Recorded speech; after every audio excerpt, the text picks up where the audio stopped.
കോൺഗ്രസ് ഇപ്പോൾ തിരിച്ചുവരവിന്റെ പാതയിലാണ്. ജനങ്ങളിലേക്ക് ഇറങ്ങി പ്രവർത്തനം ഏകോപിപ്പിക്കുകയാണ് കോൺഗ്രസിന്റെ ലക്ഷ്യം. ഈ വർഷത്തെ തദ്ദേശ സ്വയംഭരണ തെരഞ്ഞെടുപ്പിലും തുടർന്ന് വരുന്ന അസംബ്ലി തെരഞ്ഞെടുപ്പിലും കയ്യും മെയ്യും മറന്ന് കളത്തിലിറങ്ങാനാണ് തീരുമാനം.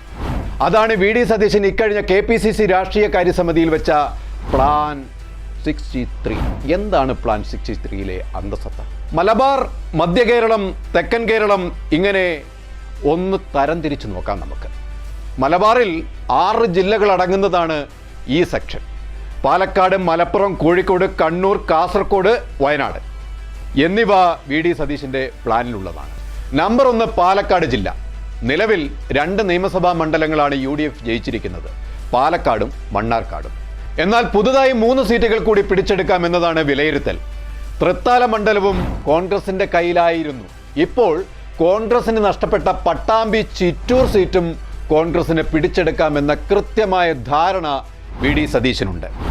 മലപ്പുറത്തോ അൻവറിന്റെ സീറ്റായ നിലമ്പൂരാണ്, മറ്റൊന്ന് തവനൂരാണ്. തവനൂര് പൊന്നാനി മുസ്ലിം വിരുദ്ധ പരാമർശത്തിൽ ഇടഞ്ഞു നിൽക്കുന്ന മുസ്ലിം വിഭാഗത്തിന് ഭൂരിപക്ഷമുള്ള മണ്ഡലമാണ് പൊന്നാനി. ആ പൊന്നാനിയും തങ്ങൾ പിടിക്കുമെന്ന ലക്ഷ്യത്തിലാണ് കോൺഗ്രസ് ഉള്ളത്.